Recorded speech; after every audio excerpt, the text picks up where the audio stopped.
The truth is that he lied. He said that this thing would not touch, it would not interfere with the existing building. It's almost as if every time he opens his mouth, you have to kind of suspect that he might say something untruthful. And then yesterday, these shocking images came out. This is the Dollemore Daily. I'm guest host Garrison Hayes. Slow news day today. Oh, wait. Donald Trump is destroying the White House. Earlier this year, it was announced that Donald Trump would be making a gaudy, unnecessary, $250 million costing, at least, addition. He'd make this addition to the White House. A ballroom that no one asked for in his attempt to turn the White House into Mar-a-Lago. There were sponsorship opportunities attached to it, so we couldn't accuse him of using taxpayer dollars to do this. But we know, if you have any knowledge of the way the government works, you know that this thing needs security and it needs electricity. It needs all kinds of monitoring. There are elements that can only be supplied by the U.S. government, by Secret Service, by the military. And so it's absolutely going to cost taxpayers something. But there was an opportunity in this thing for corporations, Meta, and these other folks to invest, to make a contribution towards it. And I think that the president sensed the pushback that most Americans would have for something this ornate and unnecessary. How many folks have actually visited the White House for some gala or event? Not many. A small percentage of the American public, even if its numbers total over the many years that this country has existed, maybe it goes into the hundreds of thousands or millions, but still, it's still a relatively small percentage of the American people. And I think sensing some pushback on this genuinely stupid idea, the president, Donald Trump, went so far to say that it wouldn't touch the existing building. Watch this. It won't interfere with the current building. It'll be near it, but not touching it, and pays total respect to the existing building, which I'm the biggest fan of. It's my favorite place. I love it. It's my favorite place. I love it. I love it so much, maybe I don't plan on leaving. Is that the subtext? Is that what's being said underneath everything? The truth is that he lied. He said that this thing would not touch, it would not interfere with the existing building. It's almost as if every time he opens his mouth, you have to kind of suspect that he might say something untruthful. And then yesterday, these shocking images came out. Just absolute destruction of the East Wing of the White House. Now, I've actually been to events at the White House. I was in this very wing of the White House just last year. And it is tragic. It is obviously tragic to see this piece of history destroyed.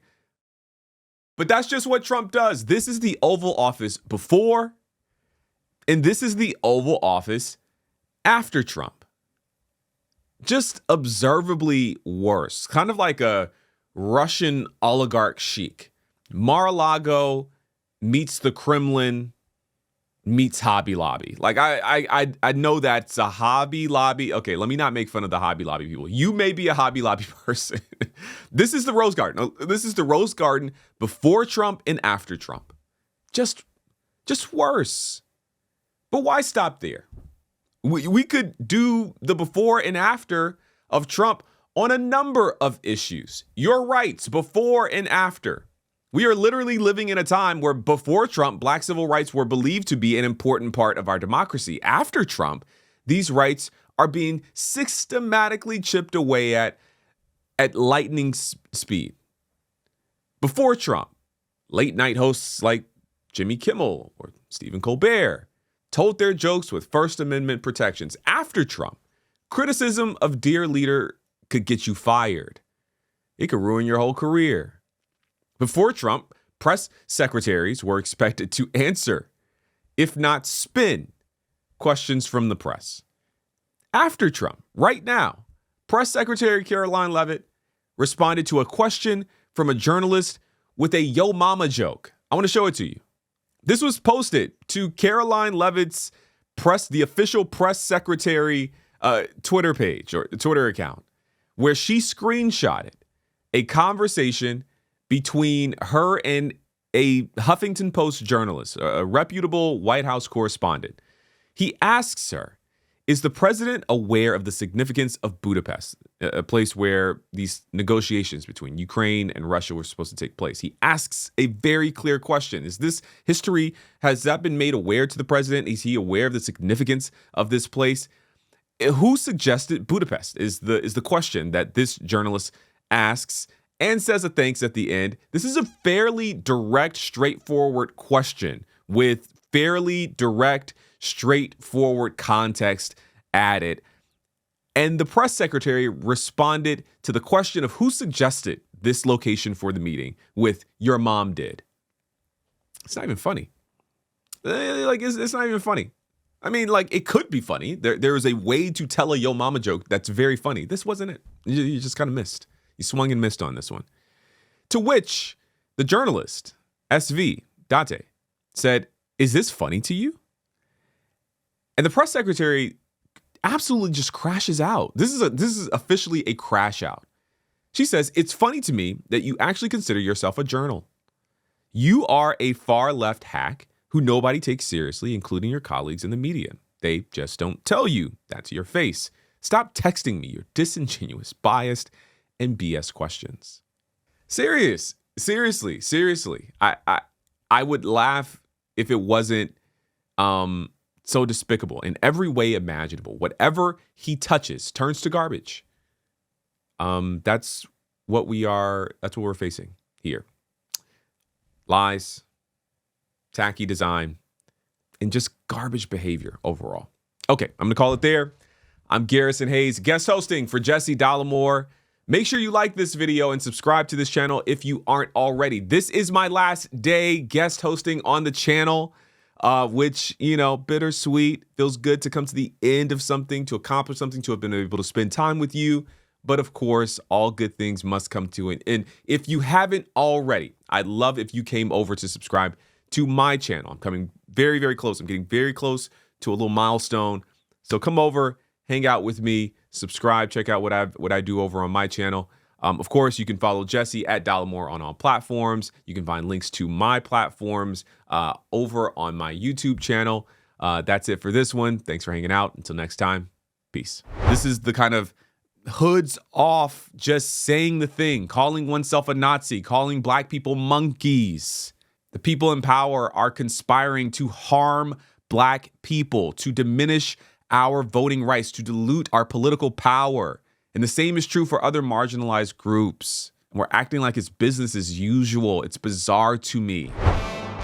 Republicans have a Nazi problem. I said it once before. I'll say it again. Republicans have a Nazi problem. But here's the thing. It's only a problem if you make it a problem.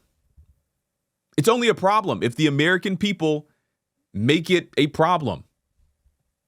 Otherwise, it's just another fact that, we know, we know we fund genocide in the Middle East. We know that our military strikes fishermen in the Caribbean. We just kind of know it. But unless you make it a problem, unless you talk about it, unless you share it, unless you make it an issue for the administration, you hold them accountable, it won't be a problem. It's amazing to me. One of the two major political parties in this country are overrun by Nazi sympathizers at every level. From root to the fruit. I'm on one a little bit today, I see. This is the Dollemore Daily. I'm guest host Garrison Hayes. You've got to see this. This is another absolutely insane bomb from Politico this week. They've published an explosive leaked text message thread revealing that Paul Ingrassia, a person that you've probably never heard of, he is President Donald Trump's nominee to lead the Office of Special Counsel. He told a group of fellow Republicans in a text message chain that the Martin Luther King Jr. holiday should be, quote, tossed into the seventh circle of hell, end quote. And he said that he has, quote, a Nazi streak. Cue my meme. Oh my God, he admitted it. I'll read you what he said privately. But watch what he said publicly. The woke left behaves like a religion. It has its own set of rituals, sacraments, and liturgical calendar. Pride Month has become the centerpiece of that calendar, its most sacred feast day. If this is religious or spiritual warfare that we're in, as I believe it is, and as many conservatives feel deep in their bones, then it is up to us to slaughter their sacred cows, starting naturally with the most sacred cow of them all, to end the month of Pride, which solemnizes the deadliest of the 7 sins, full stop, and to restore the seeds of renewal that can only ever be found with a return to the traditional Christian principles on which Western society was founded and whose abandonment will, with equal certainty, be the cause of our downfall. I don't know if you can hear it, but there is Christian nationalism in there. There's white nationalism in there. There's, of course, just plain old homophobia in there. So that's what he says in public. Those are the things that he's willing to vocalize and advocate for in public. I think the thing that disturbs me the most is that a solid half of the American voting public will choose this guy's political allies again and again and again and again. That is really, I'm struggling with that right now. And my question is when is enough enough? Like, all jokes aside, when will the American people say, actually, Nazism is a problem for me?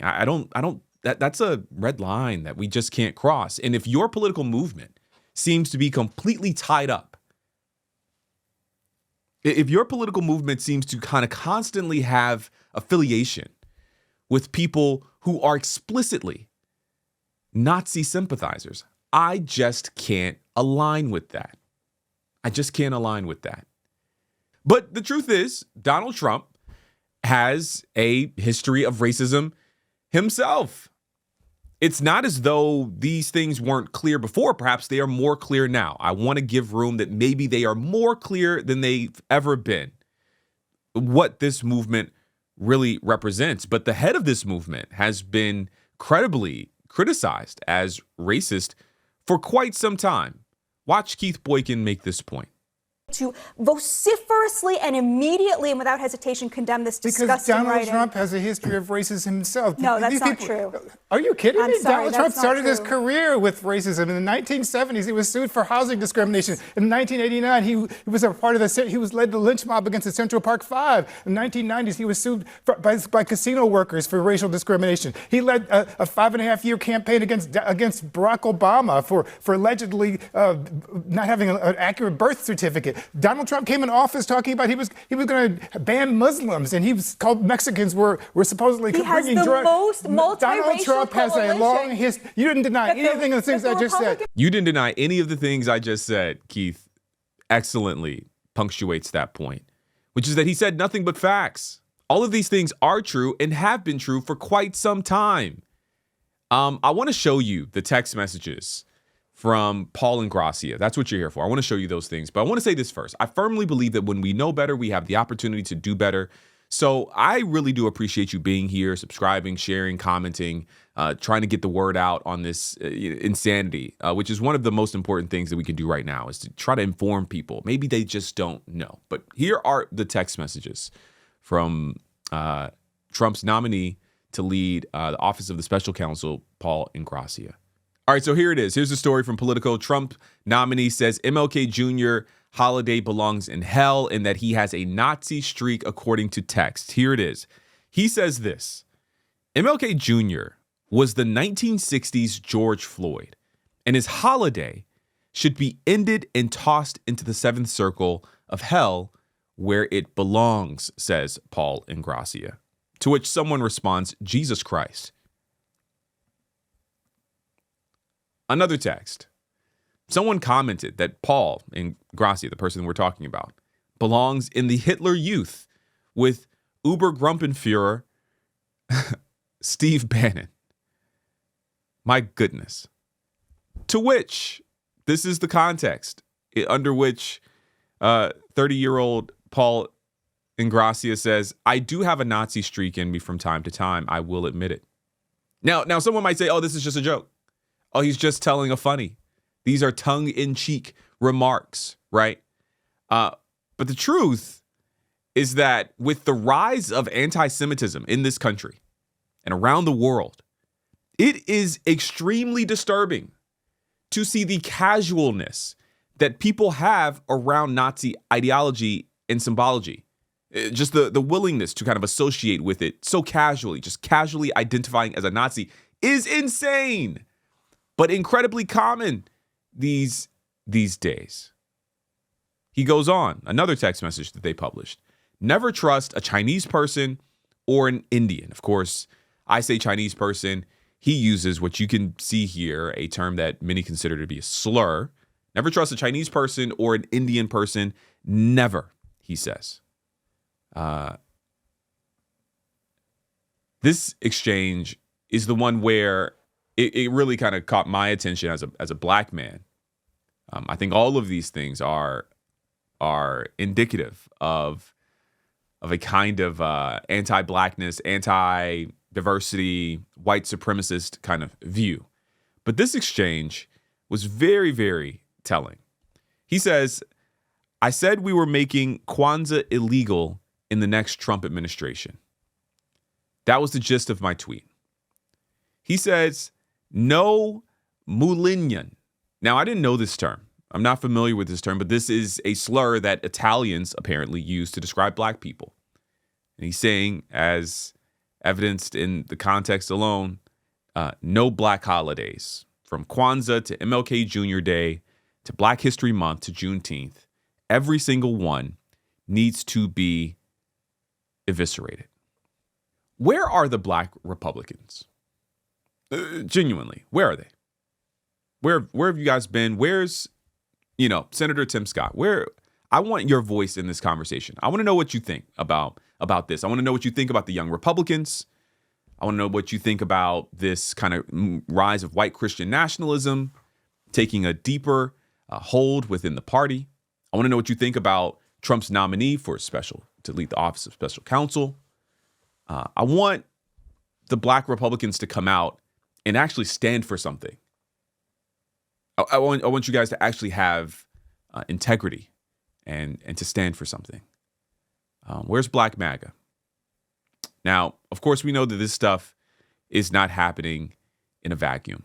This, of course, comes, as you remember, not even a week ago, Politico dropped another story about these racist, sexist, anti-Semitic comments made in a young Republican group chat. I've talked about that. I've even mentioned it here.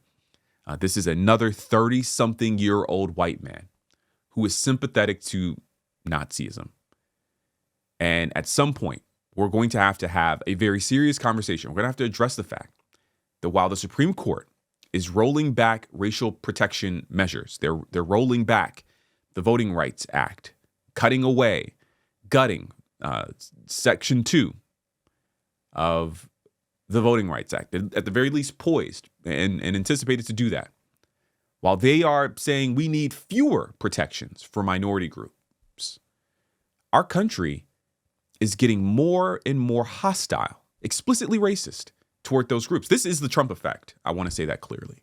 This is what you expect from a Donald Trump, a country and a party led by Donald Trump. This is to be expected. This was the thing that many black people were actively warning and raising as an issue for this country. This stuff is explicitly racist, not in the academic, technical, insider baseball way of describing racism. No, they are using slurs. This is the kind of hoods off, just saying the thing, calling oneself a Nazi, calling black people monkeys. The people in power are conspiring to harm black people, to diminish our voting rights, to dilute our political power. And the same is true for other marginalized groups. We're acting like it's business as usual. It's bizarre to me.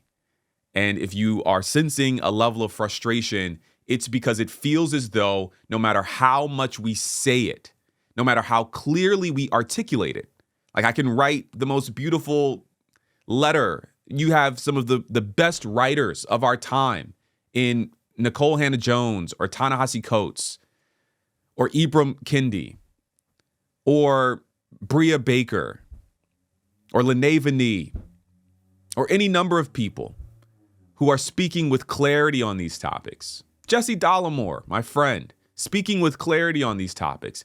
And it just feels like it doesn't matter. And that's frustrating for me. I'm going to call it there. I'm Garrison Hayes, guest hosting here for, again, my friend Jesse Dollemore. Make sure you like this video and subscribe to this channel if you aren't already. This is my last day of guest hosting. It's been so much fun. If you want to keep up with me, please come over to my channel. I'd love it if you subscribed over there as well. There's a link below for you to subscribe to my channel. Thank you so much. Oh, let me tell you, Dollemore, at Dollemore on all social media platforms. And of course, you can find me on other platforms as well. There was like a little thing here that popped up. Maybe it's popping up again right now. Pop up. Boom. There it is. That's me on other places. Come hang out. As always, appreciate you being here, my friends. Until next time, peace. Who's doing the questioning here? Who's potentially under arrest? Who got pulled over for reckless driving? Who's running this stop? Like, I'm drunk and I am breaking the law. But what about homeboy down there? Are you Haitian? This is the Dollemore Daily. I'm guest host Garrison Hayes. All right, so we have a wild situation out of Florida at the intersection of law enforcement and immigration and some white privilege and a little bit of accountability. And I need you to see it. A man who claimed to be an ICE agent was pulled over for reckless driving with his kids in the car. And the body cam footage is insane. The person in question is named Scott Thomas Dizeroth, and you've got to see it. Watch this. Colonel, don't mean shit to me. Okay, well. Look, I'm federal. Okay. I'm trying to get home. I got my boys with me. Who do you work for? DHS. Do you have your ID with you? No, I don't. Okay. But if I called them, they'd verify that you're a 100%, department. bro. Okay. You don't have any type of credentials or anything that say you're DHS? Not on me, no. Okay. All right. I only bring my weapon with me if I'm. Okay. But you don't have any weapons on you right now? No, I don't. Okay. So what I want to do, I want to talk to you away from the kids. So I'm going to ask you to step out of the car, and we're going to walk back to the back of your car, okay? Are you fucking serious right now? Yes, sir, I am. You know what? Call my supervisor. Okay. Do you want to do the exercises or no? I'll do it. But you know what? What's homeboy doing down there? You know, guys, come on. Make sure we all sit because we're inside of the water. You don't want to get hit. You don't want you to get hit. That's why I'm trying to do the exercise. That way we can move on. Are you Haitian? That's nothing to do with my wrist, buddy. My question was, are you Haitian? It doesn't matter. It doesn't matter where he's from. Okay. Who's doing the questioning here? Who's potentially under arrest? Who got pulled over for reckless driving? Who's running this stop? Is my main set of questions. I hate to jump in because we're gonna let the video finish, but the kind of distraction game that he's trying to play is one that I've mentioned before, but it's this like, oh, look over here. Like, I'm drunk and I am breaking the law. But what about homeboy down there? Are you Haitian? Let's just switch you know what I mean? Okay, let's keep going. Look, man, I really need you to do the exercise. If you don't do it, then I'm going to say that you're refusing to do the exercise. I get it. You need a minute. I gave you a few minutes, okay? But Let me talk to your supervisor. not right now, sir. Yeah? If you're a cop, whatever. Yeah, I'm a fucking law enforcement, Okay, dude. then stop talking and sit in the back of the car and stop.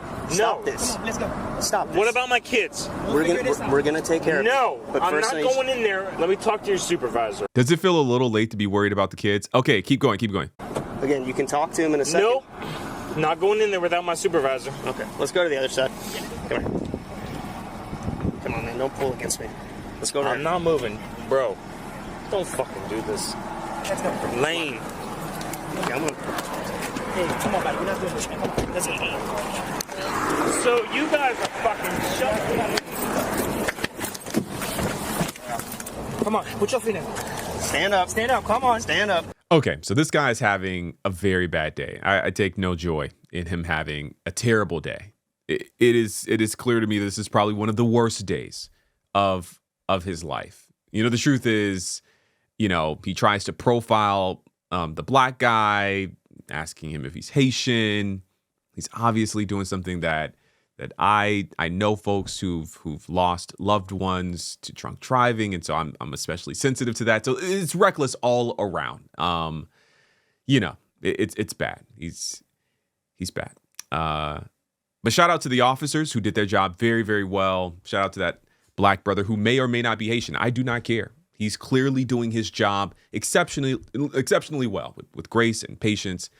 But the truth is that this guy is kind of small potatoes, right? When it comes to the larger DHS, ICE doing potentially, allegedly illegal, immoral things. Take the fact that a couple of weeks ago, it was revealed that one of the Trump administration's most important leaders, Mr. Tom Homan, took an alleged bribe of $50,000 in cash in a bag from a literal undercover FBI agent. Open and shut case. Like, at the very least, this guy should be on leave until there's been an investigation. He shouldn't have a job in the administration at the very least. But strangely, the Trump administration is acting like nothing happened. You have J.D. Vance going on a Sunday morning show, getting into an argument with George Stephanopoulos, saying that, hey, he hasn't done anything illegal. In fact, Tom Homan was given the opportunity to respond to these allegations. It's important to say that the DOJ dropped the investigation. They're like nothing to see here, right? The man leading America's law and order deportation surge was caught potentially breaking the law, which is scandalous. But yes, again, when asked about it, he had this to say. Address this article that came out over the weekend, and it was on our always reliable MSNBC, and they said that you took $50,000 in cash in a bag from an undercover FBI agent to help them win government contracts in Trump's second term. The DOJ said they concluded there was no criminal wrongdoing, but nevertheless, that story is out there, and I imagine you want to respond to that. Oh, absolutely. Look, I did nothing criminal. I did nothing illegal. And there's hit piece after hit piece after hit piece. And I'm glad the FBI and DOJ came out and said, said that nothing illegal happened and nothing, no criminal activity. You're talking about a guy who spent 34 years enforcing the law. I mean, I left a very successful business that I ran to come back and work for a government again. I'm back on a government paycheck. I want you to notice that he didn't deny the facts of the situation, that he did accept $50,000 in what has been described as a bribe in cash. Just claimed that he did nothing criminal or illegal, which I'm sure there is some strange technical, like, well, I wasn't charged and therefore I didn't, something to that effect. I don't know. Either way, he's not disputing the facts, just doubling down on it not being criminal or illegal. Maybe I'm wrong for expecting more out of law enforcement. Maybe I should not have such a high expectation for Trump's secret police doing top secret face mask requiring work. I'm going to call it there. My name is Garrison Hayes. I'm guest hosting for Jesse. Actually, today is my last day. So make sure you like this video, you subscribe to this channel. And since it is my last day, I'd love for you to come over and check out my content on my channel. There is a link below. You can find Jesse on all of the social media platforms at Dollemore. And you can find my work on TikTok and Instagram and other platforms, either from the things that were on the screen here or by going to my profile, to my channel and clicking the link there. I've had so much fun hanging out with you guys. That's it for this one. Until next time, peace. It's very hard to budget for a president that wakes up, changes our economic policy on a position, and then changes it again the next day. How do people plan for that? We already know that a majority of Americans don't have enough in savings to withstand like a major expense or emergency. How do you budget for the administration being the emergency? Is the U.S. economy crashing? Everywhere you look, there are signs of stress, from the housing market and auto loan defaults to the impact of tariffs on farmers and credit card delinquencies. To better understand this issue, I called my friend Aya Ibrahim. Aya is a fellow at Columbia University Center on Global Energy Policy. She is an economic policy expert and Biden-era senior advisor. Aya, thanks so much for making some time for this. Of course. Anything for you. Yeah, I want to kind of help us kind of understand. I want you to help us understand what's happening in the economy. There are all of these economic indicators that a lot of people kind of are talking about right now. So I want to start with the housing market. I'm reading that sellers outnumber buyers by more than 500 people, according to Redfin's latest data. This is the biggest gap on record since they started collecting that data back in 2013. What explains this kind of gap, and what does it mean? Well, I just want to take a step back because you started with a question of like, what is happening in our economy? Yep. And I think across the board, it's a bit of a split screen. So you have what is happening in the real economy to everyday working Americans, and then you have what's happening in the stock market and among the wealthiest in the country. And those are two very, very different experiences. And you will see that play out across a number of indicators. On the housing question specifically, I think this is a bit interesting because, as I understand it, this Redfin data actually came out a few months ago initially. And so I don't know if it was someone posted it on Twitter or something more recently. And so now it's been making the rounds, or if they've updated the data. There's been this gap between sellers and buyers for some time. And there are a number of reasons for it. Between 2020 and 2023, home prices went up like 30%. And they obviously haven't come down anywhere close to that. There have been marginal decreases, but nothing that would, totally offset that pretty significant increase in such a short amount of time. The other thing is, of course, mortgage rates. And mortgage rates currently are about twice what they were at their lowest in the beginning of the pandemic. And we've talked about this before in our own sort of, housing experiences. That was a time where a lot of people locked in a rate. Either they bought for the first time, or they bought a home, or they refinanced.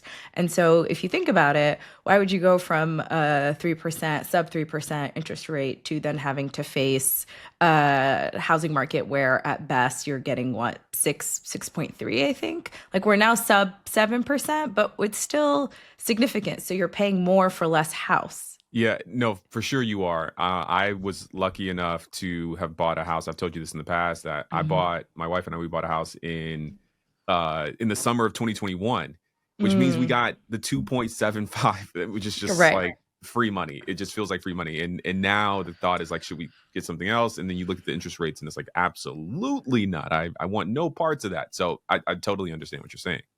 Right, exactly. I mean, I bought in December. I closed in December 2020, right? It was a great time to do it. I would not do it again. But I think for a lot of people, the other piece of it is, okay, what's the distribution of the supply? And by that, I mean for people who are looking for starter homes, for people who are looking for much more affordable housing, so on the lower end of the spectrum, is that actually available to them, right? So there's also the question of, like, does the demand map out onto the supply, if that makes sense? Is what people are selling what buyers are actually looking for? I have not done a deep dive in the data for quite some time, but a perennial issue always is that we don't have a sufficient supply of starter homes, right? For people who want to buy for the first time, there's just nothing affordable or available to them. That makes sense. Okay, so I want to also talk about the subprime auto loan issue that's kind of coming up as well. Maybe this is all data that's been around for some time. I don't know. I know that it's kind of trending on Twitter and it's coming up on my feed quite a bit in the last few days. And I think part of that is because of a third issue that we'll come to in just a bit. But I do want to start here with the auto loan issue. The Guardian published an article reporting that subprime auto loans are going into default at an alarming rate, that folks on Wall Street are sounding the alarm. What's happening here? I mean, I think that it's just another indication of how people, lower to middle income Americans, are doing. People are not in a good place, and they haven't been for some time. And as you and I have chatted about offline, a frustration that I had always is, this is during the Biden administration, we tried to convince people they were better off than they were, and they just were not. And we're now seeing it in the labor market. It's softening. It's harder to get a job. There are not as many job openings. Increase in wages have totally slowed down. And that's to say nothing of the fact that inflation hasn't really abated in a way that people feel like what they are making is enough to afford what they need to buy. So I don't find this data surprising. I mean, we started seeing delinquencies go up even in 2024. And I think I want to say summer 2024, it had been the highest since 2009. And now the current data is even higher than that. It is, I think, less than a fifth of the overall auto loan market. So it's not a huge part. That being said, it is a bellwether of how the most economically vulnerable Americans are feeling, are experiencing. The average price of a car today is $50,000. That's average. That's crazy. Right. For many Americans, that's like what they make in a year. Right. And so the other thing that people are having to do is take out loans over a longer period of time because rates overall are higher too. So people are just stuck in really hard situations that are unsustainable for them. The other piece of news that I saw more recently, there was a subprime lender, a pretty significant subprime lender called Tricolor, based out of Texas, that went under, and they predominantly serve subprime borrowers, so people with lower credit scores, and I believe also those who are undocumented. So there are like fissures across the board. The other group of borrowers that I would love to call attention to is student loan borrowers, because we are very much looking at a potential default cliff for them as well. And you may have seen the Trump administration reverse course and says, actually, we're going to allow for some cancellation of student debt, or we're going to, allow for some of these repayment plans, because even for them, like this is not sustainable. The debt is not manageable. These people are not going to pay it back. You have over 5 million borrowers in default and over 4 million who are in late stage delinquency. What are you going to? It's correct. It's not so it's just not happening. It's just not happening. Yeah. Okay. Last thing before we get out of here. There's been a lot of talk about U.S. farmers. They're kind of freaking out. One, soybeans. Two, Trump announced yesterday or said sometime earlier this week that we'd start importing beef from Argentina. So there are all these like little issues kind of happening around our farmers. I even saw the president of the, I want to say Kansas Farmers Bureau, basically kind of come out and criticize the president for some of his comments around the price of beef, and maybe even working with Argentina to import beef. And so there's a lot happening here. I want you to respond specifically to this question about like how this is all going to affect consumer prices, and what we should make of the kind of whole tariff thing as it relates to our food. You ask these questions like this is light lift, and I can look at my crystal ball. Just a small question. There is what you would expect based on what they're saying. If you put tariffs on something, it's going to cost more money, right? That's like what we have been taught. And if demand for something goes up, then it'll be more expensive. If you increase the supply by importing more of it, then price goes down, assuming you're not tariffing it on its way in.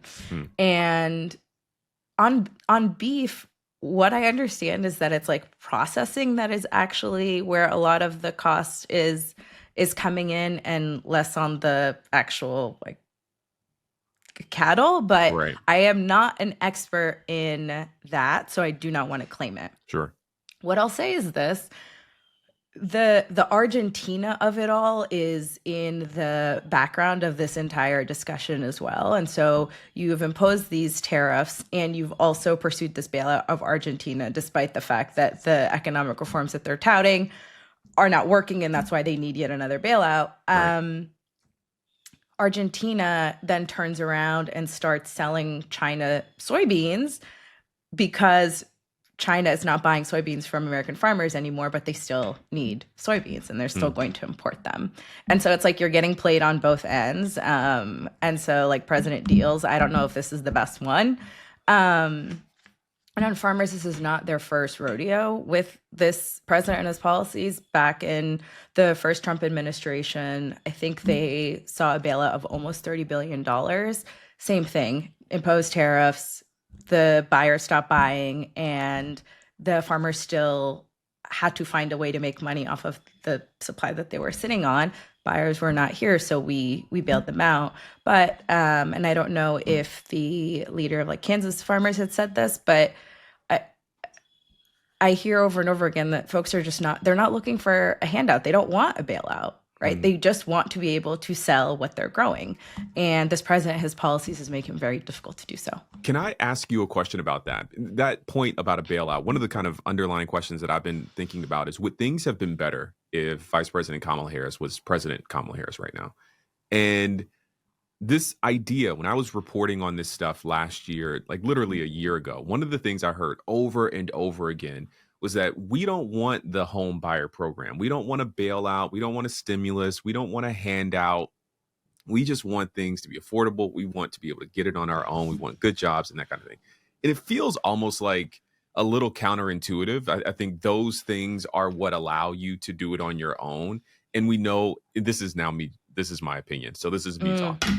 We know that billionaires get these kinds of handouts more or less all the time. That makes it possible for them to do the things that they do. But I'm curious if you think that lower income Americans would be in a better place today if Donald Trump wasn't president and Kamala Harris was. That is, yes, based on the platform that the vice president had put forward at the time. Low-income Americans here in the United States not only would be better off. You would not have the arbitrary tariff approach that this administration have.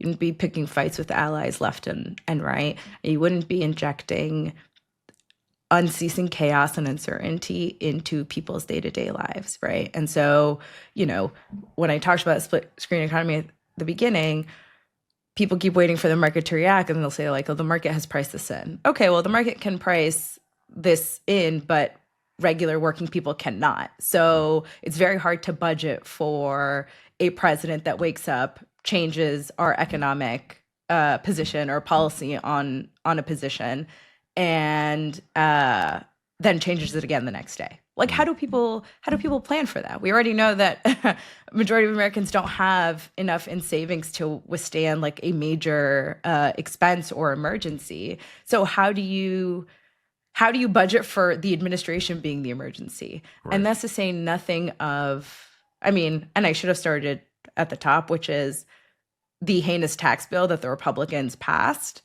earlier this year, where you are slashing SNAP food stamps, you're slashing supports to low-income families and children. You're cutting Medicaid. I mean, these are not things that would have been on the table. So you are making it harder for people to get by just based on the work that they're doing. And then you're also taking away the safety net that's supposed to catch people when they fall. That would not have been the case in a Harris administration. Hey, Ibrahim, thank you so much for your time. Yeah, thank you.